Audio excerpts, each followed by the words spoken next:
Willie D Live. What's up, family? Boosie was on stage at the Fieldhouse Lounge in Akron, Ohio, early Monday morning when shots rang out. Yeah, fam. 3 people got hit, 2 seriously injured. They are fighting for their lives. Okay. Why are things like this happening so frequently at rap concerts? Didn't used to be like that. Yeah, you'd have a shooting every now and then or whatever outside of the venue. But inside of the venue, dude brought a blicky inside of the venue and opened fire. Elephant in the room question. Where was security? Somebody dropped the ball big time.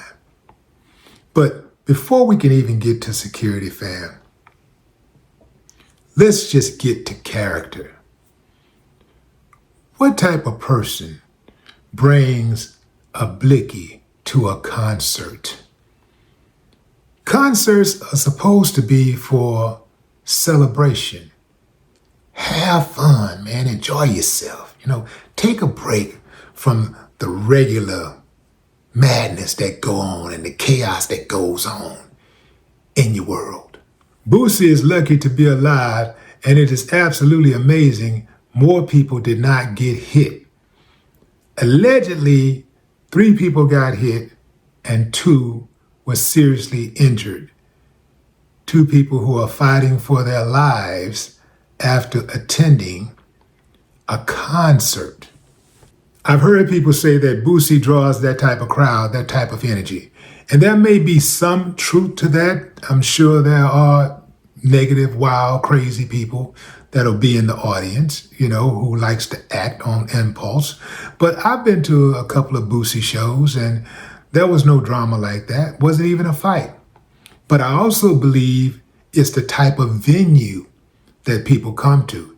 See, because some people know how to behave when they go to certain places, and it is because of the tone that management sets.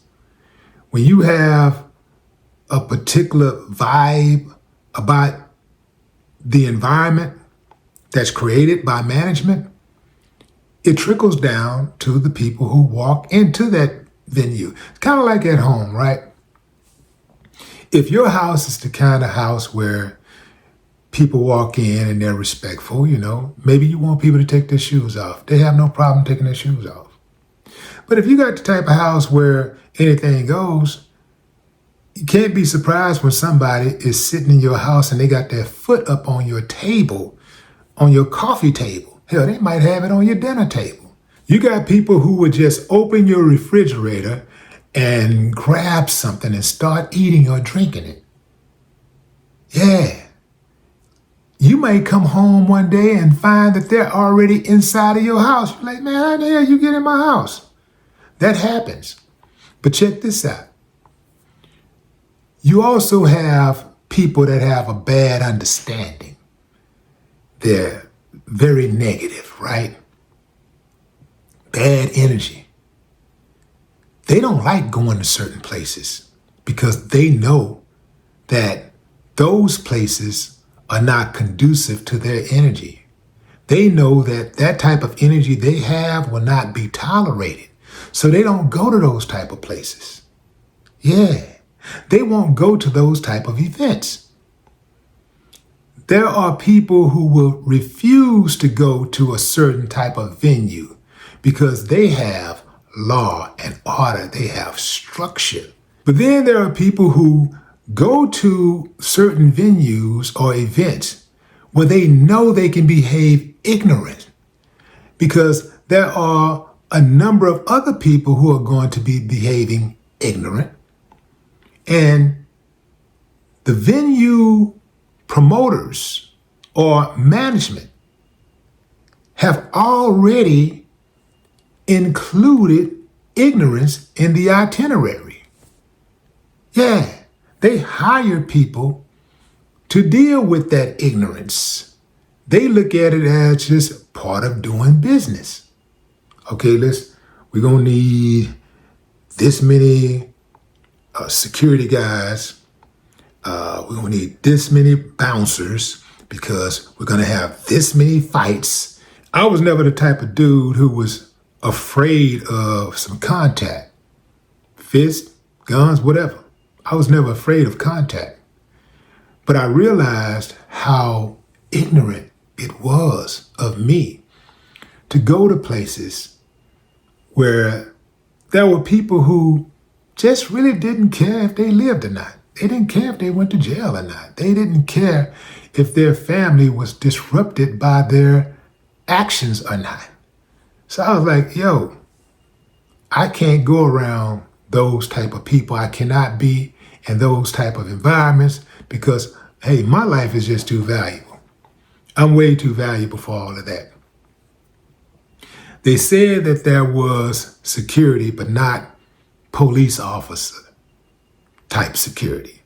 They just had pretty much those dudes, you know how they put those dudes in black and, give them some gloves and tell them, all right, now control the crowd. Yeah, right. This happened in Akron, Ohio. Akron may seem like a small place that's off the map, but Akron can get active if you're picking up what I'm putting down.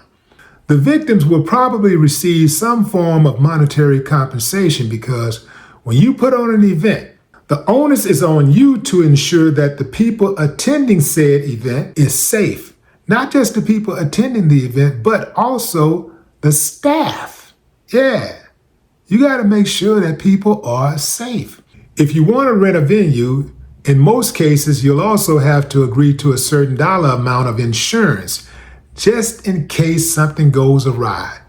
You want to be able to cover damages to the facility or, God forbid, injury or death to an attendee. So I don't think this is over at all. Hopefully, those two people who were critically injured pulls through because, man, we don't need no more of this, man. This is just, at this point, man, it's safer to just stay in the house, watch the concerts online, with all of this technology they have. It ain't like you really gonna miss a concert these days because if they don't film the concert and put out the whole thing, you can just catch clips because everybody got a phone and you can see the highlights. But what say you, fam? Drop a comment. I'd love to hear your thoughts. No more talk.